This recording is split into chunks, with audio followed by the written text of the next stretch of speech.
आज हमारा टॉपिक है, उस टॉपिक का नाम है सब्सिडरी बुक यानी सहायक बहिया। आमतौर पर देखा जाता है कि जहाँ पर व्यापार होता है, व्यापार या तो बड़ा होगा या छोटा होगा। जहाँ पर छोटे व्यापार होते हैं, लेन देन कम होते हैं, ट्रांजैक्शन कम होते हैं, वहाँ पर खाते रखना बड़ा आसान होता है या ट्रांजैक्शन करने में किसी प्रकार की समस्या नहीं आती है। लेकिन जहाँ पर बड़ा व्यापार होता है, जहाँ पर ट्रांजैक्शन ज़्यादा होते हैं, वहाँ पर नकल बही में यानी कि जर्नल में लेखे करने में बहुत ज़्यादा कठिनाइयों का सामना करना पड़ता है। तो इन कठिनाइयों को ख़त्म करने के लिए या इन कठिनाइयों को कम करने के लिए जर्नल की कुछ सहायक बहियों का निर्माण किया गया है, यानी सहायक बही बनाई गई है। तो उन सहायक बहियों के आधार पर जर्नल में जो आने वाली कठिनाई है वो कठिनाई सारी खत्म हो गई। सहायक बही के प्रकारों के बारे में हम पढ़ेंगे। यहाँ पर ध्यान से समझिएगा, मैं सारी बहियों को आपके सामने एक्सप्लेन कर रहा हूँ। इसके बाद हम कुछ सम करेंगे। सहायक बही, सबसे पहले रोकड़ बही। रोकड़ बही यानी नाम से मालूम पड़ रहा है कैश बुक, यानी ऐसे सारे लेखे जिनका संबंध कैश से होता है, यानी जितने भी कैश ट्रांजैक्शन होते हैं वो हम रोकड़ बही में यानी कैश बुक में लेते हैं। अब रोकड़ बही के भी क्या चार पार्ट कर रखे हैं। एक सिंपल कैश बुक है, साधारण रोकड़ बही। इसके अंतर्गत केवल रुपए का आना और रुपए का जाना, कितना रुपया आ रहा है कितना जा रहा है, ओनली एक कॉलम होता है कैश का, इसलिए इसको सिंगल कॉलम कैश बुक भी कहते हैं। नंबर 2, द्विस्तंभी रोकड़ बही यानी double column cash book.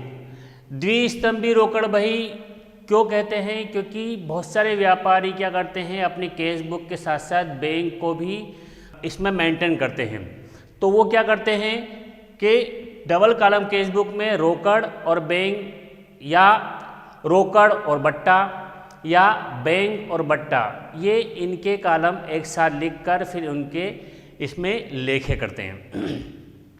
Number 3, त्रिस्तंभी रोकड़ बही।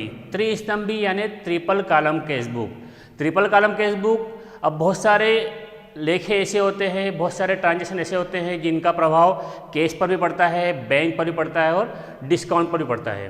तो जिनका प्रभाव तीनों जगह पड़ता है, उन सभी ट्रांजैक्शन को, ऐसे सारे ट्रांजैक्शन को हम लिखेंगे ट्रिपल कॉलम कैश बुक में। नंबर 4, लघु रोकड़ बही। इसको हम खुदरा रोकड़ बही के नाम से भी जानते हैं, यानी पेटी कैश बुक इसको हम बोलते हैं। प्रायः लघु रोकड़ बही छोटे छोटे खर्चों के लिए बनाई जाती है।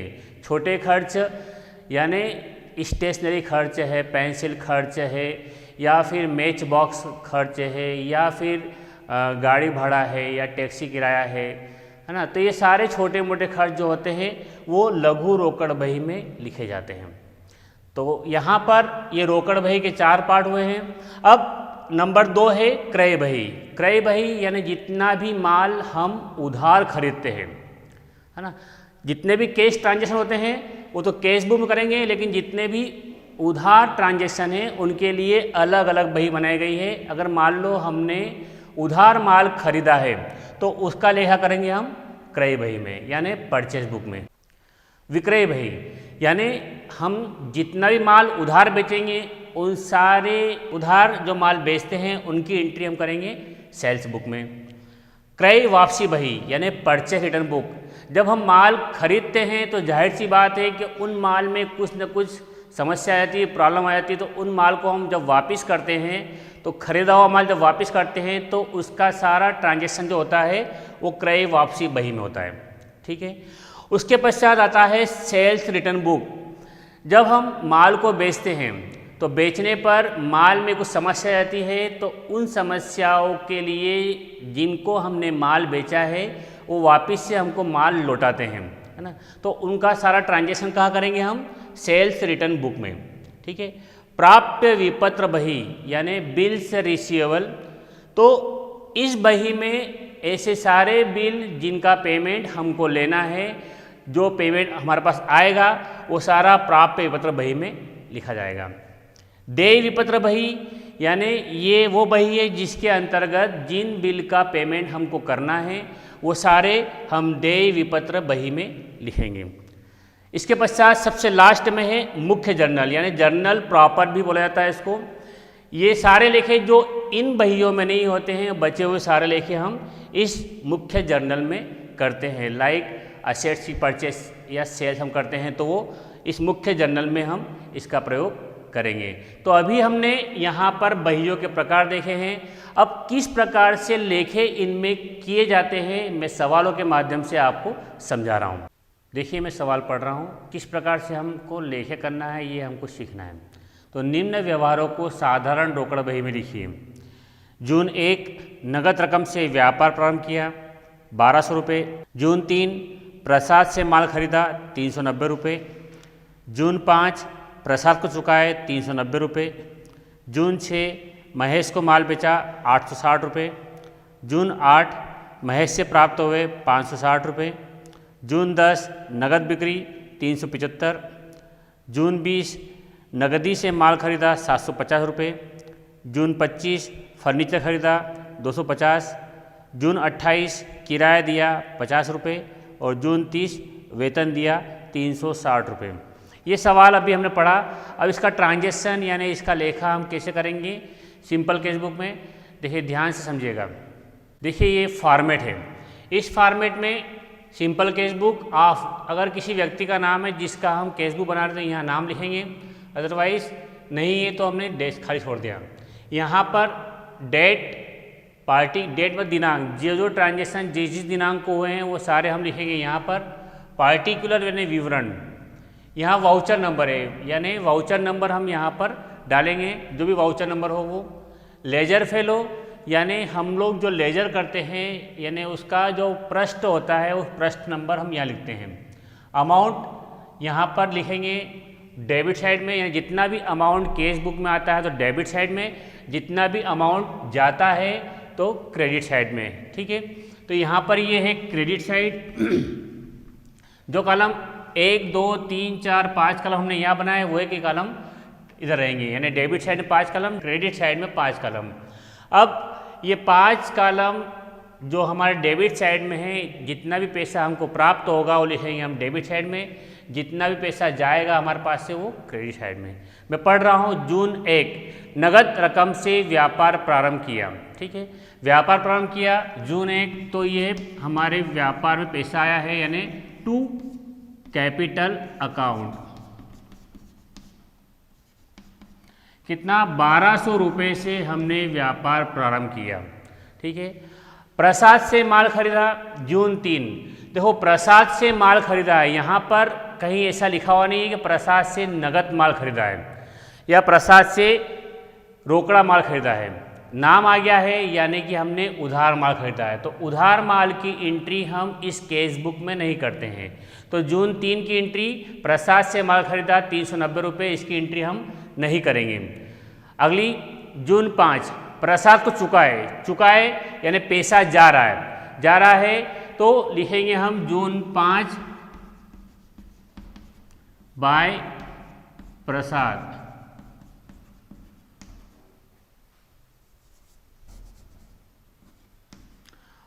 प्रसाद को चुकाया हमने कितना 390 रुपये, पैसा जा रहा है इसलिए लिखा क्रेडिट साइड में।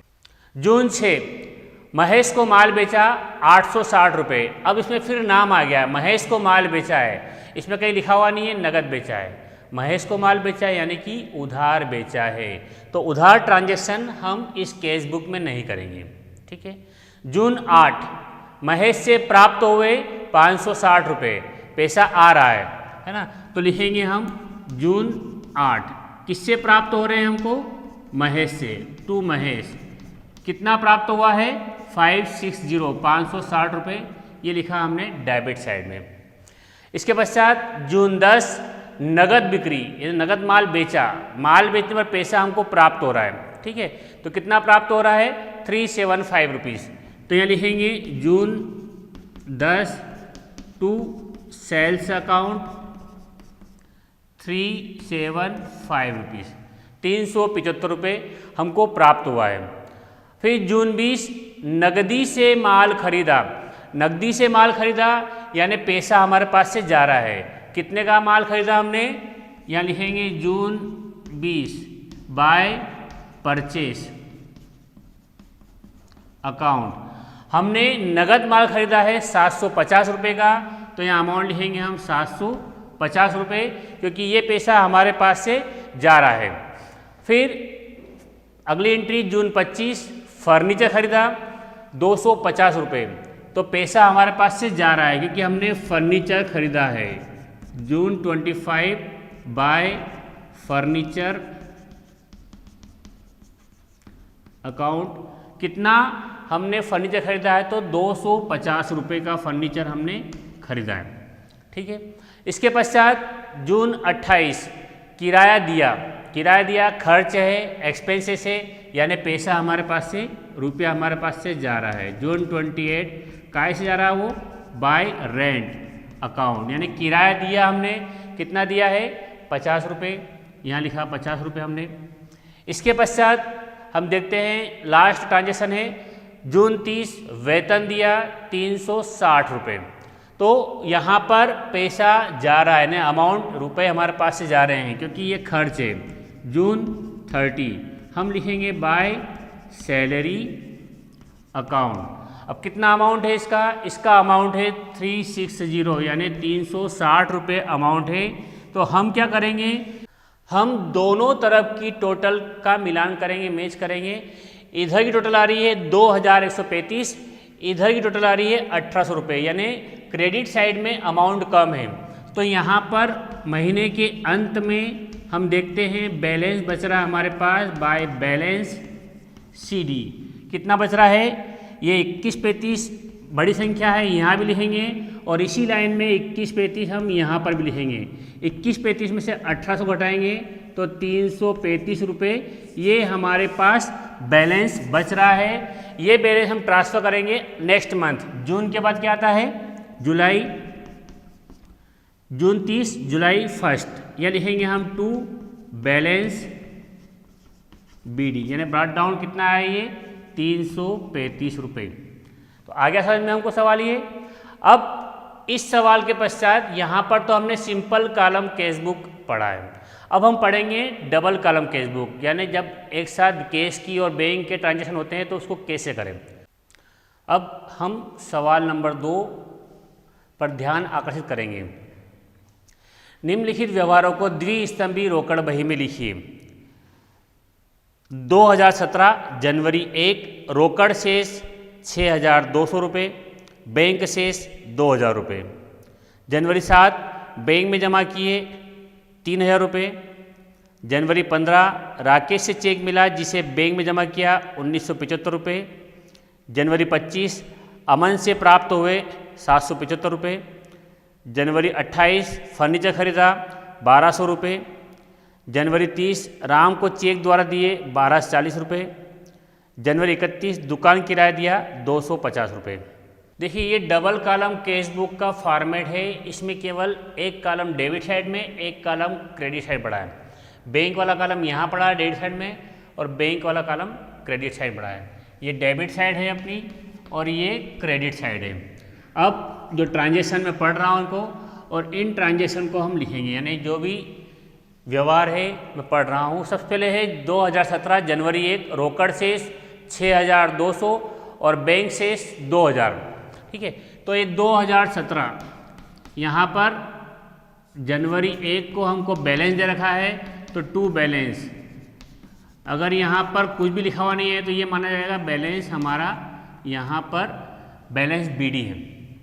लाया कितना है, रोकड़ शेष से 6200 रुपये, बैंक शेष हमारे पास है 2000 रुपये। तो ये यहीं पर लिखेंगे हम बैंक शेष में, अलग से आपको बैलेंस लिखने की आवश्यकता नहीं है। यानी बैलेंस लिखा अपन ने, कैश में आ गया 6200 और बैंक में आ गया 2000 रुपये। अब जनवरी 7 बैंक में जमा किए हमने 3000 रुपये। तो यहाँ पर अब आपको ध्यान रखना है, देखो हमारे पास कैश भी है और बैंक भी है, दो कॉलम आ गए, तो कहाँ पर हम रकम लिखें। तो इसके लिए एक आसान तरीका है, जब हम बैंक में जमा करते हैं तो बैंक हो जाता पाने वाला, और यहाँ पर कैश अकाउंट, यानी बैंक पाने वाला हो गया, बैंक अकाउंट डेबिट लिखा हमने, टू कैश अकाउंट लिखा। अब यहाँ देखो टू में क्या लिखा हुआ है, कैश अकाउंट, तो यहाँ पर हम लिखेंगे टू केस अकाउंट, और ऊपर है बैंक अकाउंट, तो यहाँ लिखेंगे हम बाय बैंक अकाउंट। हमने ऐसा क्यों करा, क्योंकि यहाँ जब केस और बैंक दो ट्रांजेक्शन एक साथ होते हैं और हमारे पास बैंक अकाउंट आ गया है और केस अकाउंट आ गया है, बैंक में जमा किया हमने या बैंक से निकालते हैं, तो उनका जो ट्रांजेक्शन होता है उसको हम दोनों तरफ लिखेंगे। इसको हम बोलते हैं कांट्रा एंट्री। तो इसके लिए हम लेजर फेलो में सी लिखेंगे, यहाँ पर लेजर फेलो में सी लिखेंगे। इसको होता है कि इस ट्रांजेक्शन की एंट्री हमने दोनों तरफ करी है।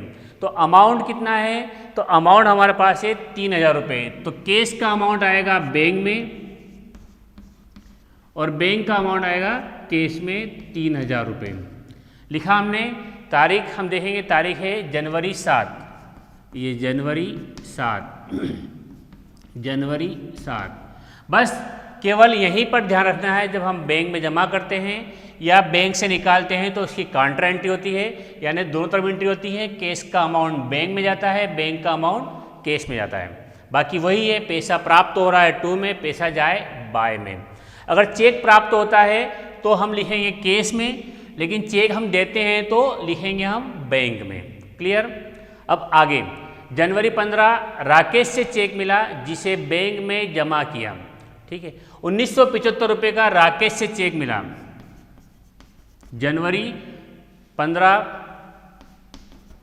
तो यहाँ लिखेंगे हम टू राकेश, क्योंकि हमको मिला किससे, राकेश से, और उसी दिन बैंक में जमा कर दिया है, इसलिए अमाउंट हम केस में नहीं लिखेंगे, लिखेंगे कहाँ पर, बैंक में। यहाँ ध्यान रखना, अगर वो चेक अगर अगले दिन जमा करते तो हम पैसा का लिखते, यानी अमाउंट का लिखते हम केस में, लेकिन हमने उसी दिन जमा कर दिया है, इसलिए लिखेंगे कहाँ पर हम, बैंक में। अब अगली एंट्री जनवरी 25 अमन से प्राप्त हुए। तो ये पैसा हमारे पास आ रहा है, किससे प्राप्त हो रहा है हमको, टू अमन से। तो पैसा जो हमको प्राप्त होता है वो लिखेंगे डेबिट साइड में। कितना प्राप्त हुआ है, तो 775 यानी 775 रुपये अमन से हमको प्राप्त हुए। इसके पश्चात जनवरी 28 फर्नीचर खरीदा हमने 1200 रुपये में। अब हमारे पास से अमाउंट जा रहा है ना, तो जनवरी तारीख देखेंगे हम, जनवरी 28 पैसा कहाँ से जा रहा है हमारे पास से, फर्नीचर परचेस करने पर। तो फर्नीचर अकाउंट कितना अमाउंट जा रहा है, फर्नीचर खरीदा हमने 1200 रुपये का, तो केस खरीदा इसलिए केस के कॉलम लिखेंगे हम। फिर राम को चेक द्वारा दिए जनवरी 30, राम को दिया हमने तो पैसा हमारे पास से जा रहा है यानी क्रेडिट साइड में, बाय राम, और चेक द्वारा दिया है हमने तो अमाउंट लिखेंगे हम बैंक में। कितना है, 1240 1240 रुपये। क्लियर। नेक्स्ट जनवरी 31 दुकान किराया चुकाया 250, यानी यहाँ भी ये एक्सपेंसेस है। जनवरी 31 बाय शॉप रेंट अकाउंट कितना चुकाया हमने, 250। अब ये यहाँ पर ध्यान रखना, अगर चेक से पेमेंट करते हैं तो लिखेंगे बैंक में, अदरवाइज लिखा हमने केस में। क्लियर। ये सवाल हमारा हो गया है। अब हम टोटल करेंगे। पहले हम बैंक की टोटल करते हैं, तो बैंक में आ रहा है 3 और 2 5 6975 डेबिट साइड में, और क्रेडिट साइड में आ रहा है 1240, यानी इस तरफ कम है, तो इस तरफ कम है तो हम लिखेंगे जनवरी 31 बाय बैलेंस CD। कितना कम है हम घटा लेंगे, तो यहाँ लिखेंगे हम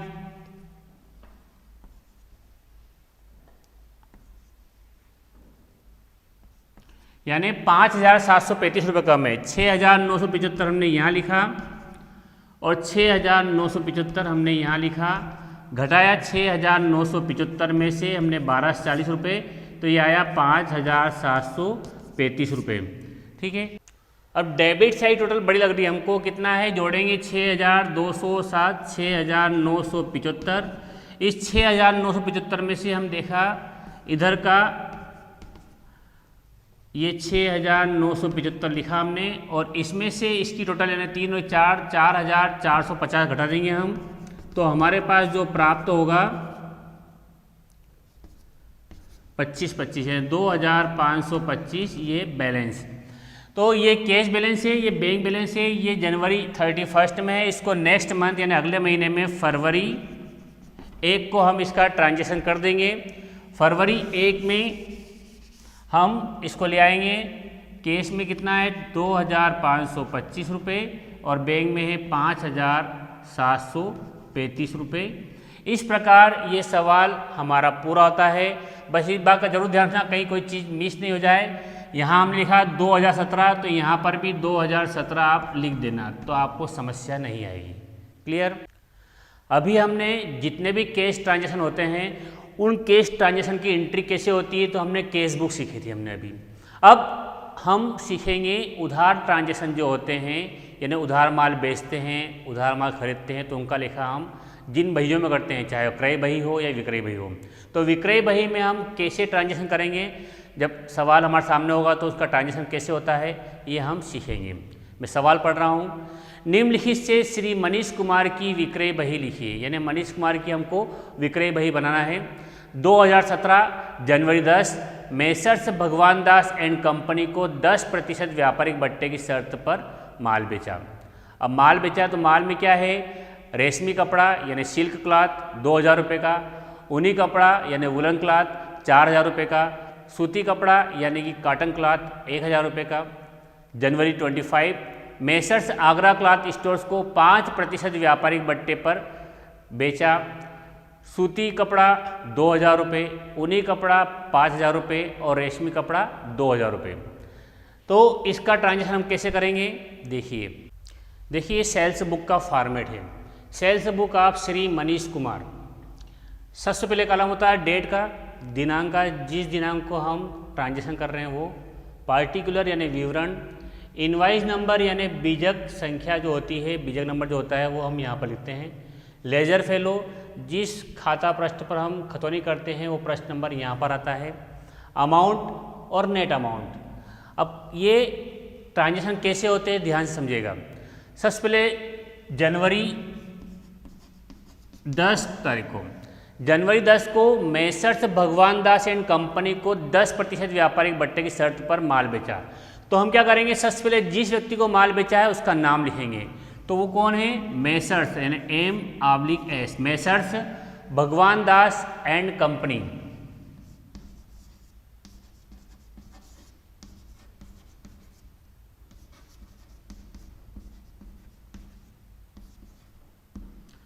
भगवान दास एंड कंपनी को हमने माल बेचा है, ठीक है। इसको चाहो तो आप अंडरलाइन कर सकते हो आप, भगवान दास एंड कंपनी। अब क्या माल बेचा हमने, तो हम देखते हैं हमने बेचा है सिल्क क्लॉथ, वुलन क्लॉथ,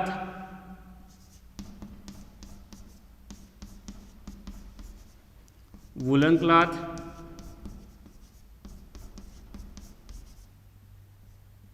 और कॉटन क्लॉथ।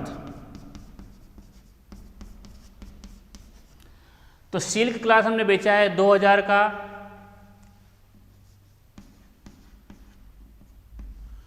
वुलन क्लॉथ हमने बेचा है 4000 रुपये का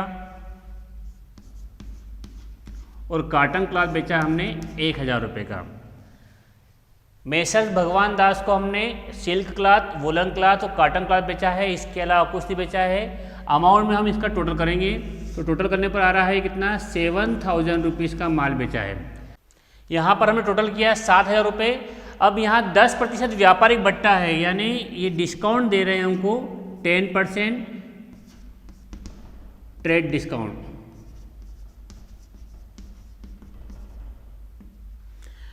ट्रेड डिस्काउंट है, हम इसको लेस करेंगे तो 7000 का 10% एक जीरो हम कम कर दें, कितना है 700 रुपये। इसको आप ब्रैकेट में दो तो माना जाएगा ये माइनस हो रहा है, कितना 7000 में से 700 माइनस करेंगे तो बाहर लिखेंगे हम 6300 रुपये, ये नेट अमाउंट में आएगा। नेक्स्ट जनवरी 10 के बाद जनवरी 25, जनवरी 25 अब हमने किसको माल बेचा है, तो मेसर्स आगरा क्लॉथ स्टोर्स को माल बेचा है। तो लिखेंगे हम यहाँ पर मेसर्स आगरा क्लॉथ स्टोर्स को माल बेचा है। तो इसको आप चाहो तो अंडरलाइन कर लो।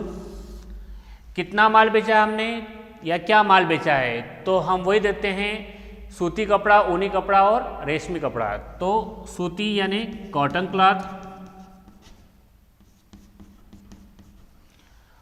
ऊनी कपड़ा यानी वुलन क्लॉथ,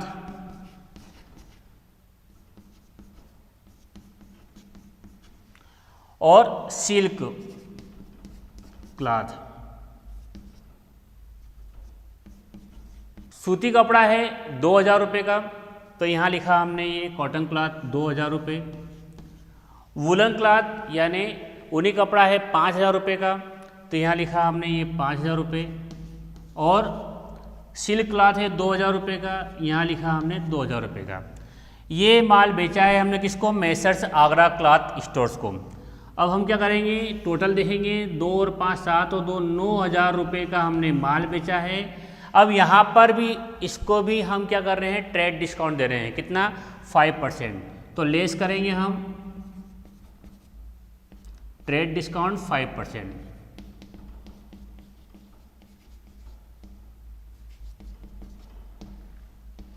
ये 5% निकालेंगे तो 9000 का 5% जो आएगा तो ये आएगा 450 रुपये। 9000 गुणित 5/100 करेंगे हम तो 450 रुपये आएगा।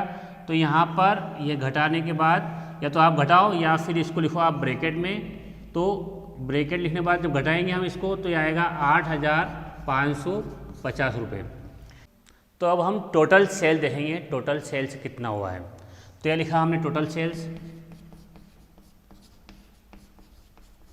टोटल सेल्स हम देखते हैं, यहाँ पर टोटल करेंगे 6000 और 14850 रुपये। ये 14850 रुपये। इस बात का विशेष ध्यान रखना कि यहाँ पर हम लोग जब टोटल करते हैं, टोटल के नीचे अमाउंट नीचे डबल लाइन खींचते हैं। या तो आप ब्लैक का यूज़ करो यहाँ पर, अदरवाइज आप 2 लाइन खींच दो। तो इस प्रकार यहाँ पर टोटल सेल्स हमको फाइंड आउट हो गया। तो विद्यार्थियों, आपको मालूम पड़ चुका है कैश बुक में एंट्री हम कैसे करते हैं या सेल्स बुक में एंट्री हम कैसे करते हैं। इसी प्रकार परचेज बुक में एंट्री भी इसी प्रकार होती है। इसी प्रकार हम ट्रेड डिस्काउंट घटाते हैं। तो ये इन सब का